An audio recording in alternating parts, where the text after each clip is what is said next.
by Cheryl de Chiantis. De Chiantis, it is a little difficult for a French to exactly say, and it is, for Kenton it is even more difficult.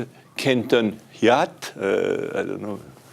The aspiration in French is quite difficult. But welcome.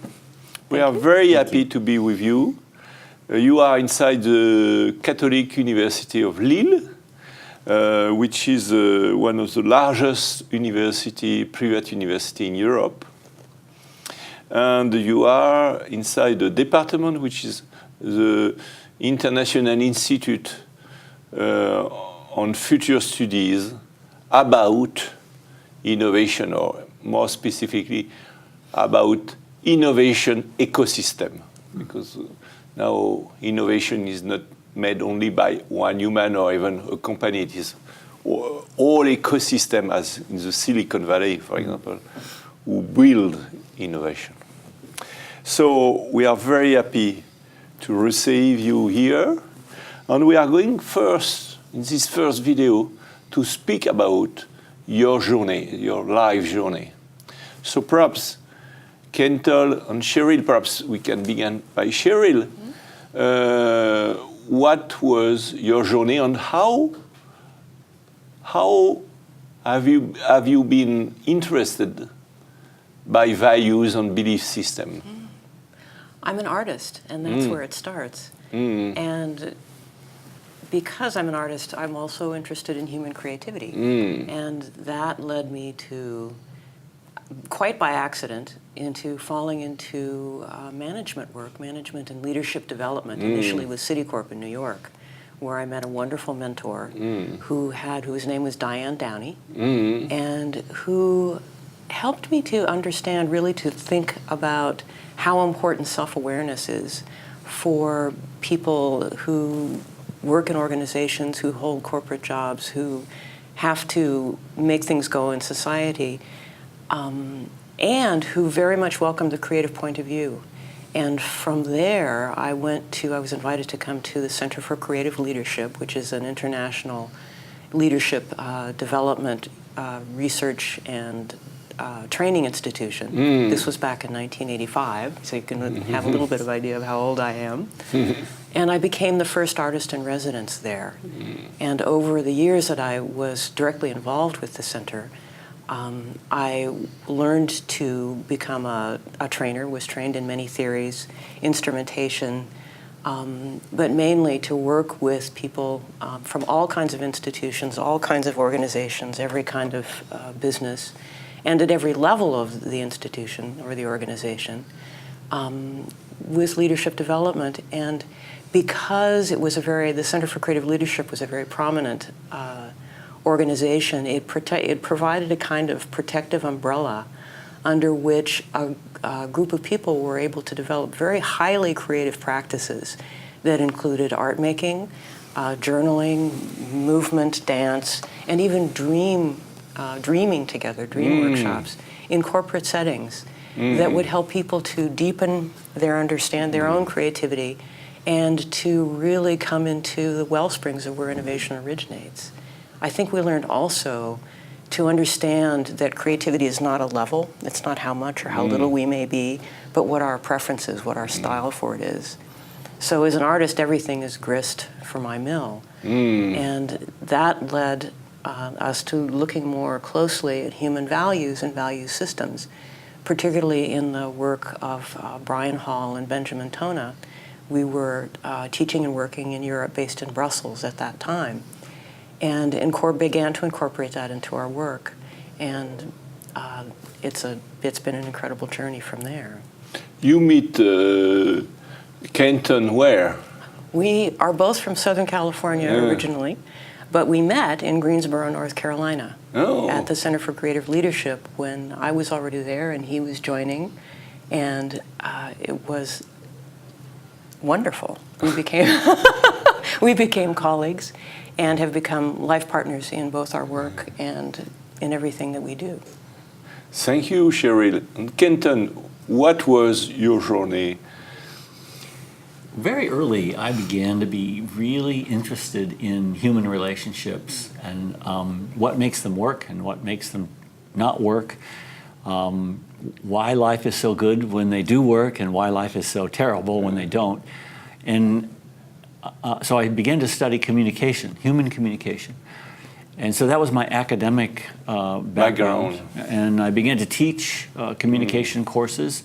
And of course, values are at the bottom of relationships, and they are a lot of how we communicate, why we are attracted to different people or different institutions are because of common values, or why we are repelled because there are differences, and we might not be aware of it, but that's how it works. But I taught for 15, almost 20 years. And then I decided to leave academics, and I joined the Center for Creative Leadership. And in fact, I followed Cheryl. She was moving out of one position, and I moved into that position. So she actually trained me, and she was my mentor for a little while.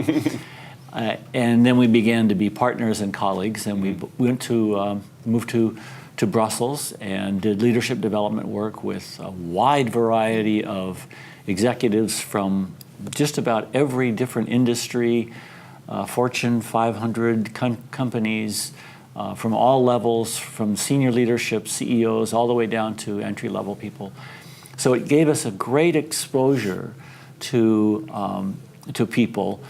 And working in those programs, we began to work with values because we saw that values are one of the key aspects to leadership.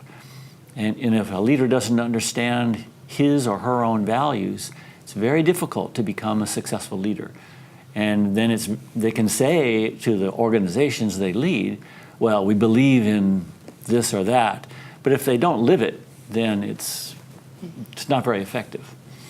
So you made a book, a fantastic, passionate book. What is important? What is important? And that is a good question to ask if you want to have a focus on your own values. Exactly. What is important for you is what you value.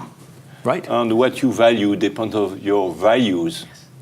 So, of course, this book could be found on Amazon, I guess. Yes. Yeah.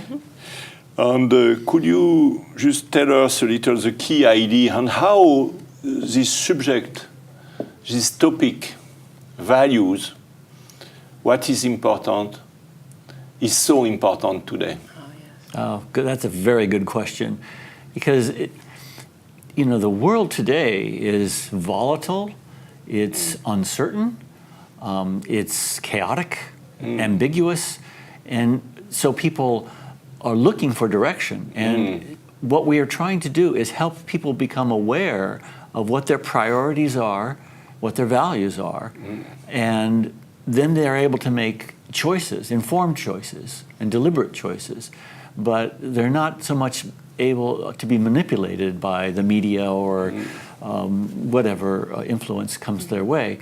So it gives people more ability to be responsible for their own actions. Yes. Cheryl, no best perspective, I read. Our point is that as adults, some people do not engage in learning and development. Some do because life even forces them into it. Yes. And some engage in that sort of change voluntarily. What is the difference? Because I have been confronted to this in my own life. Yes. Change happens, Yes. even if you don't want change. Yes. So how evolve values and belief system? Yes. Well, Is it only a chaotic process, or is it something who come from? Well, we actually have a very simple definition of values. Values are energy. And values are the energy that drives us in everything that we do in life, the choices that we make. And the question, actually, what's important is the question that we ask to elicit what our driving values are. change happens to all of us. It's how we respond. Some of us have structures around us that we prefer to rely upon in order to navigate the world, and from whom we may take our values. For certainly, most of us do early in life, and many people continue to do so throughout life. It may be a family, church, institution, business, work, where we may take the values that we choose to live by. And there's a liking there for a comfort in the structure, a kind of a faith, and perhaps even for some people need for the structure that helps us to navigate through the changes that all of us go through in life.